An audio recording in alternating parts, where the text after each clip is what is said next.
Eco ടൂറിസത്തിൻ്റെ ഭാഗമായിട്ട് റാണിപുരം നമ്മൾ സന്ദർശിച്ചപ്പോൾ കണ്ട ഒരു കാഴ്ചയാണ് നമുക്ക് കാണാൻ സാധിക്കുന്നത്. ഒരു മുന്നാർ, വാഗമൺ പോലുള്ള സ്ഥലങ്ങളിൽ കാണാൻ സാധിക്കുന്ന രീതിയിലൊരു ആംഗ്ലോ ഇന്ത്യൻ രീതിയിൽ പണികഴിപ്പിച്ച ഒരു പൗരാണികമായ രീതിയിൽ ഒരു ആംഗ്ലോ ഇന്ത്യൻ രീതിയിൽ ഉള്ള വാസ്തുശില്പം അടങ്ങിയ ഒരു പള്ളി കാണാനിടയായി. അപ്പോൾ ഇതൊന്നൊരു എനിക്ക് കൗതുകം തോന്നി അങ്ങോട്ട് കയറി ചെല്ലുകയാണ്. ഏത് തരത്തിൽ ഇത് CSIയുടെ പള്ളിയാണെന്നാണ് എൻ്റെ ഒരു ചിന്ത പോയത് ആദ്യം.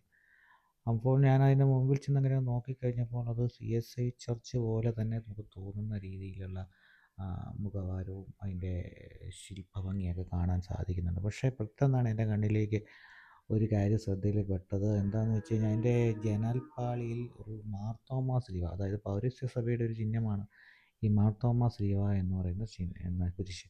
അതിൻ്റെ ചിഹ്നം കണ്ടു. അപ്പോഴാണ് ഇതൊരു പൗരസ്ത്യ സഭയുടെ ആരാധനാലയമാണ് മനസ്സിലായത്.